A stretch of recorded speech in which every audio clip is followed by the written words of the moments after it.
The Gardener and the Burden by Rudyard Kipling. This recording may be distributed and adapted freely for any purpose, as long as Legamus is credited. One grave to me was given, one watch till judgment day, and God looked down from heaven and rolled the stone away.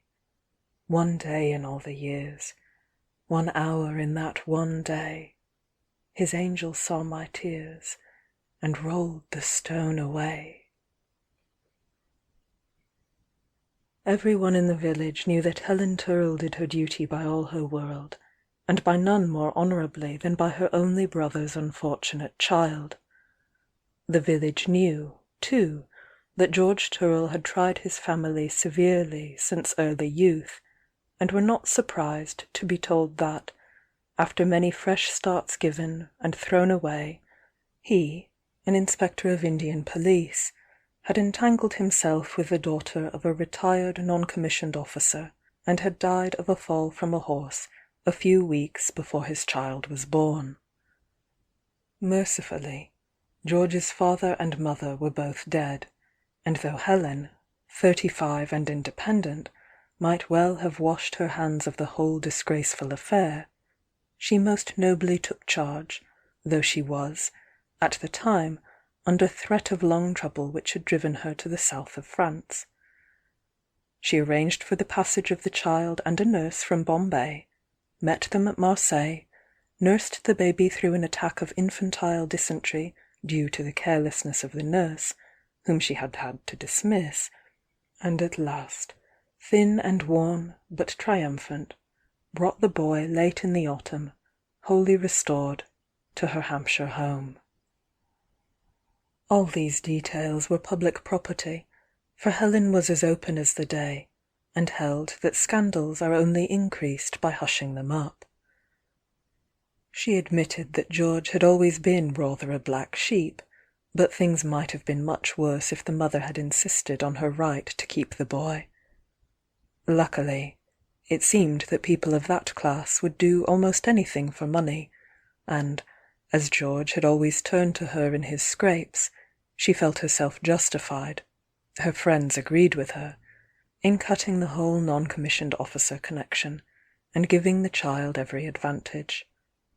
A christening, by the rector, under the name of Michael, was the first step.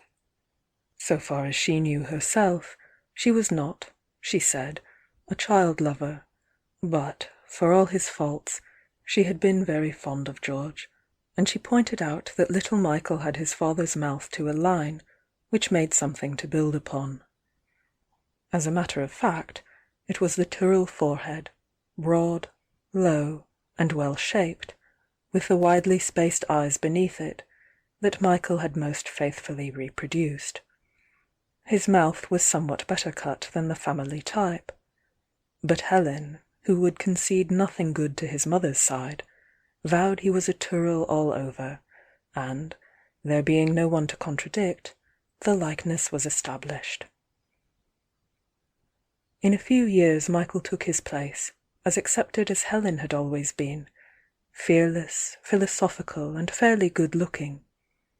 At 6, he wished to know why he could not call her Mummy, as other boys called their mothers. She explained that she was only his auntie, and that aunties were not quite the same as mummies, but that, if it gave him pleasure, he might call her Mummy at bedtime, for a pet name between themselves. Michael kept his secret most loyally, but Helen, as usual, explained the fact to her friends, which, when Michael heard, he raged. "Why did you tell? Why did you tell?" came at the end of the storm. "Because it's always best to tell the truth," Helen answered, her arm round him as he shook in his cot. "All right, but when the truth's ugly I don't think it's nice." "Don't you, dear?" "No, I don't, and—" She felt the small body stiffen. "Now you've told, I won't call you Mummy any more, not even at bedtimes." "But isn't that rather unkind?" said Helen softly. I don't care. You've hurted me in my insides, and I'll hurt you back. I'll hurt you as long as I live. Don't talk like that, dear. You don't know what. I will, and when I'm dead I'll hurt you worse. Thank goodness I shall be dead long before you, darling. Emma says, never know your luck. Michael had been talking to Helen's elderly, flat-faced maid. Lots of little boys die quite soon, so will I. Then you'll see. Helen caught her breath and moved towards the door, but the wail of "Mummy! Mummy!" drew her back again, and the two wept together. At 10 years old, after 2 terms at a prep school, something or somebody gave him the idea that his civil status was not quite regular.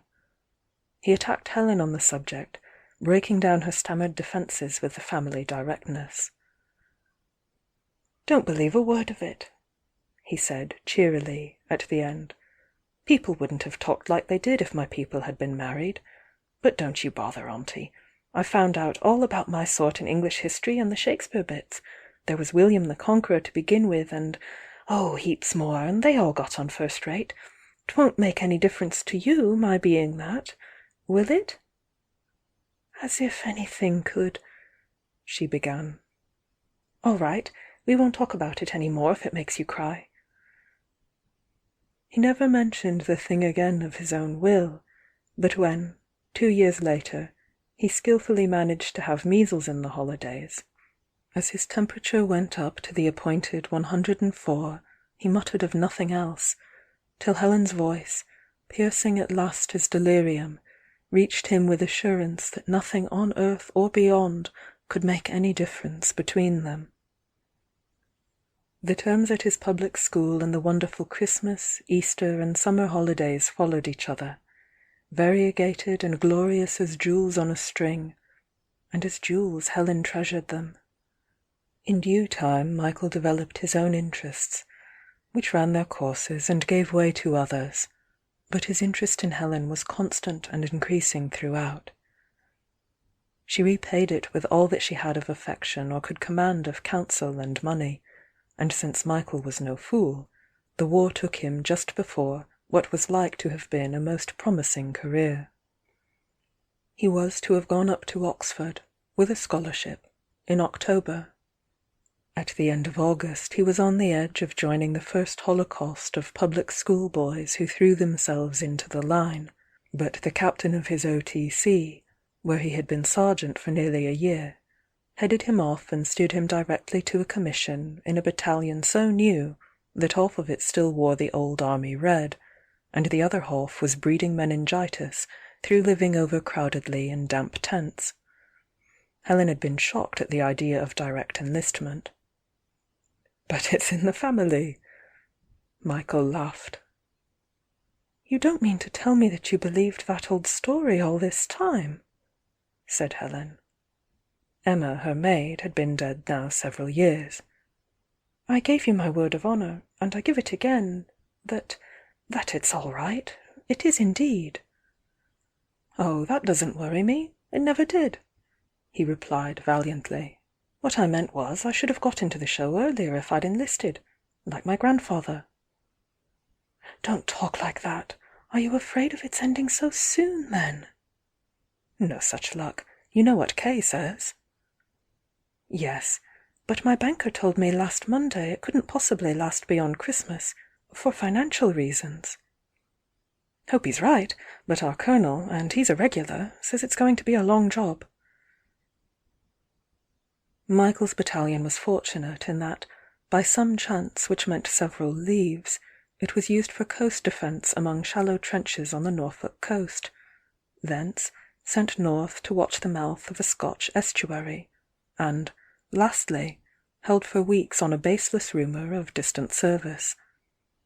But, the very day that Michael was to have met Helen for 4 whole hours at a railway junction up the line, it was hurled out, to help make good the wastage of Los, and he had only just time to send her a wire of farewell. In France, luck again helped the battalion. It was put down near the salient, where it led a meritorious and unexacting life, while the Somme was being manufactured, and enjoyed the peace of the Armentières and La Ventie sectors when that battle began. Finding that it had sound views on protecting its own flanks and could dig, a prudent commander stole it out of its own division, under pretence of helping to lay telegraphs, and used it round Ypres at large. A month later, just after Michael had written Helen that there was nothing special doing, and therefore no need to worry, a shell splinter dropping out of a wet dawn killed him at once. The next shell uprooted and laid down over the body what had been the foundation of a barn wall, so neatly that none but an expert would have guessed that anything unpleasant had happened. By this time the village was old in experience of war, and, English fashion, had evolved a ritual to meet it. When the postmistress handed her 7-year-old daughter the official telegram to take to Miss Turrell, she observed to the rector's gardener, "It's Miss Helen's turn now." He replied, thinking of his own son, "Well, he's lasted longer than some." The child herself came to the front door weeping aloud because Master Michael had often given her sweets. Helen, presently, found herself pulling down the house blinds one after one with great care, and saying earnestly to each, "Missing always means dead." Then she took her place in the dreary procession that was impelled to go through an inevitable series of unprofitable emotions. The rector, of course, preached hope and prophesied word, very soon, from a prison camp. Several friends, too, told her perfectly truthful tales, but always about other women, to whom, after months and months of silence, their missing had been miraculously restored. Other people urged her to communicate with infallible secretaries of organizations who could communicate with benevolent neutrals, who could extract accurate information from the most secretive of Hun prison commandants. Helen did and wrote and signed everything that was suggested or put before her. Once, on one of Michael's leaves, he had taken her over a munition factory, where she saw the progress of a shell from blank iron to the all but finished article. It struck her at the time that the wretched thing was never left alone for a single second, and "I'm being manufactured into a bereaved next of kin," she told herself, as she prepared her documents. In due course, when all the organizations had deeply or sincerely regretted their inability to trace, etc., something gave way within her, and all sensation, save of thankfulness for the release, came to an end in blessed passivity. Michael had died, and her world had stood still, and she had been one with the full shock of that arrest. Now she was standing still, and the world was going forward, but it did not concern her. In no way or relation did it touch her. She knew this by the ease with which she could slip Michael's name into talk and incline her head to the proper angle, at the proper murmur of sympathy. In the blessed realization of that relief, the armistice with all its bells broke over her and passed unheeded. At the end of another year she had almost overcome her physical loathing of the living and returned young, so that she could take them by the hand and almost sincerely wish them well. She had no interest in any aftermath, national or personal, of the war, but, moving at an immense distance, she sat on various relief committees and held strong views — she heard herself delivering them — about the site of the proposed village war memorial. Then there came to her, as next of kin, an official intimation, backed by a page of a letter to her in indelible pencil, a silver identity disc, and a watch, to the effect that the body of Lieutenant Michael Turrell had been found, identified, and reinterred in Hochazela III Military Cemetery, the letter of the row and the grave's number in that row duly given. So Helen found herself moved on to another process of the manufacture, to a world full of exultant or broken relatives, now strong in the certainty that there was an altar upon earth where they might lay their love. These soon told her, and by means of timetables made clear, how easy it was, and how little it interfered with life's affairs to go and see one's grave.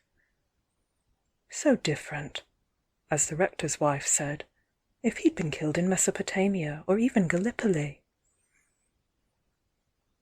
The agony of being waked up to some sort of second life drove Helen across the Channel, where, in a new world of abbreviated titles, she learnt that Hochazela III could be comfortably reached by an afternoon train which fitted in with the morning boat, and that there was a comfortable little hotel not 3 kilometres from Hochazela itself, where one could spend quite a comfortable night and see one's grave next morning.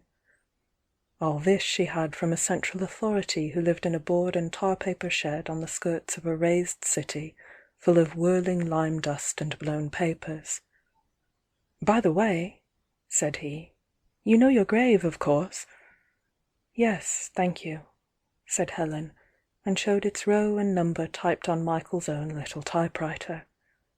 The officer would have checked it, out of one of his many books, but a large Lancashire woman thrust between them and bade him tell her where she might find her son, who had been corporal in the ASC. His proper name, she sobbed, was Anderson, but, coming of respectable folk, he had of course enlisted under the name of Smith, and he had been killed at Dickiebush in early 15. She had not his number, nor did she know which of his 2 Christian names he might have used with his alias, but her Cook's tourist ticket expired at the end of Easter week, and if by then she could not find her child, she should go mad. Whereupon she fell forward on Helen's breast, but the officer's wife came out quickly from a little bedroom behind the office, and the 3 of them lifted the woman onto the cot. "They are often like this," said the officer's wife, loosening the tight bonnet strings. "Yesterday she said he'd been killed at Hocha. Are you sure you know your grave? It makes such a difference." "Yes, thank you," said Helen, and hurried out before the woman on the bed should begin to lament again. Tea in a crowded mauve and blue-striped wooden structure, with a false front, carried her still further into the nightmare. She paid her bill beside a stolid, plain-featured Englishwoman, who, hearing her inquire about the train to Hochazela, volunteered to come with her. "I'm going to Hochazela myself," she explained. "Not to Hochazela III, mine is sugar factory, but they call it La Rosière now. It's just south of Hochazela III. Have you got your room at the hotel there?" "Oh yes, thank you. I've wired." "That's better. Sometimes the place is quite full, and at others there's hardly a soul. But they've put the bathrooms into the old Lion d'Or. That's the hotel on the west side of Sugar Factory, and it draws off a lot of people, luckily." "It's all new to me. This is the first time I've been over." "Indeed? This is my 9th time since the armistice. Not on my own account. I haven't lost anyone, thank God, but, like everyone else, I've a lot of friends at home who have. Coming over as often as I do, I find it helps them to have someone just look at the place and tell them about it afterwards. And one can take photos for them, too. I get quite a list of commissions to execute." She laughed nervously and tapped her slung kodak. "There are 2 or 3 to see at Sugar Factory this time, and plenty of others in the cemeteries all about. My system is to save them up, and arrange them, you know. And when I've got enough commissions for one area to make it worthwhile, I pop over and execute them. It does comfort people." "I suppose so," Helen answered, shivering as they entered the little train. "Of course it does. Isn't it lucky we've got window seats? It must do, or they wouldn't ask one to do it, would they? I've a list of quite 12 or 15 commissions here." She tapped the kodak again, I must sort them out tonight. Oh, I forgot to ask you, what's yours?" "My nephew," said Helen, "but I was very fond of him." "Ah, yes. I sometimes wonder whether they know after death. What do you think?" "Oh, I haven't dared to think much about that sort of thing," said Helen, almost lifting her hands to keep her off. "Perhaps that's better," the woman answered. "The sense of loss must be enough, I expect. Well, I won't worry you any more." Helen was grateful, but when they reached the hotel, Mrs. Scarsworth, they had exchanged names, insisted on dining at the same table with her, and after the meal, in the little, hideous salon full of low-voiced relatives, took Helen through her commissions with biographies of the dead, where she happened to know them, and sketches of their next of kin. Helen endured till nearly 9:30, ere she fled to her room. Almost at once there was a knock at her door, and Mrs. Scarsworth entered, her hands, holding the dreadful list, clasped before her. Yes, I know," she began. "You're sick of me, but I want to tell you something. You aren't married, are you? Then perhaps you won't. But it doesn't matter. I've got to tell someone. I can't go on any longer like this." "But please—" Mrs. Scarsworth had backed against the shut door, and her mouth worked dryly. "In a minute," she said. You know about these graves of mine I was telling you about downstairs just now. They really are commissions. At least, several of them are." Her eye wandered round the room. "What extraordinary wallpapers they have in Belgium, don't you think?" "Yes, I swear they are commissions. But there's one, do you see, and he was more to me than anything else in the world. Do you understand?" Helen nodded. "More than anyone else. And of course he oughtn't to have been. He ought to have been nothing to me. But he was. He is. That's why I do the commissions, you see. That's all." "But why do you tell me?" Helen asked desperately. "Because I'm so tired of lying. Always lying. Year in and year out. When I don't tell lies, I've got to act 'em and I've got to think 'em always. You don't know what that means. He was everything to me that he oughtn't to have been. The one real thing, the only thing that ever happened to me in all my life, and I've had to pretend he wasn't.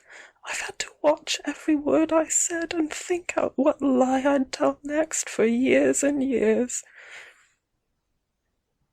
"How many years?" Helen asked. 6 years and 4 months before, and 2 3/4 after. I've gone to him 8 times since.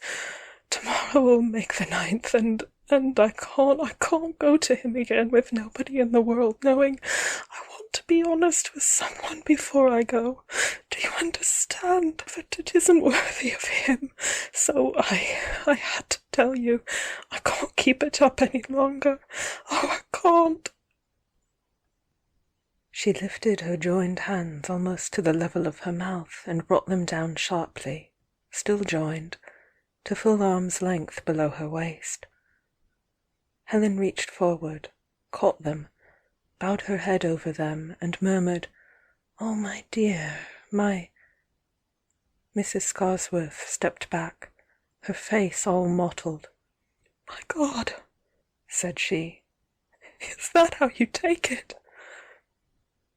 Helen could not speak, and the woman went out, but it was a long while before Helen was able to sleep. Next morning Mrs. Scarsworth left early on her round of commissions, and Helen walked alone to Hochezele III. The place was still in the making, and stood some 5 or 6 feet above the metalled road, which it flanked for hundreds of yards. Culverts across a deep ditch served for entrances through the unfinished boundary wall. She climbed a few wooden-faced earthen steps, and then met the entire crowded level of the thing in one held breath. She did not know Hachazeh III counted 21,000 dead already. All she saw was a merciless sea of black crosses, bearing little strips of stamped tin at all angles across their faces. She could distinguish no order or arrangement in their mass, nothing but a waist-high wilderness as of weeds stricken dead, rushing at her. She went forward, moved to the left and the right hopelessly, wondering by what guidance she should ever come to her own. A great distance away there was a line of whiteness. It proved to be a block of some 200 or 300 graves whose headstones had already been set, whose flowers planted out, and whose new-sown grass showed green. Here she could see clear-cut letters at the ends of the rows, and, referring to her slip, realized that it was not here she must look. A man knelt behind a line of headstones, evidently a gardener, for he was firming a young plant in the soft earth. She went towards him, her paper in her hand. He rose at her approach, and without prelude or salutation asked, "Who are you looking for?" "Lieutenant Michael Turrell, my nephew," said Helen slowly and word for word, as she had many thousands of times in her life. The man lifted his eyes and looked at her with infinite compassion before he turned from the fresh-sown grass toward the naked black crosses. "Come with me," he said, "and I will show you where your son lies." When Helen left the cemetery, she turned for a last look. In the distance, she saw the man bending over his young plants, and she went away, supposing him to be the gardener.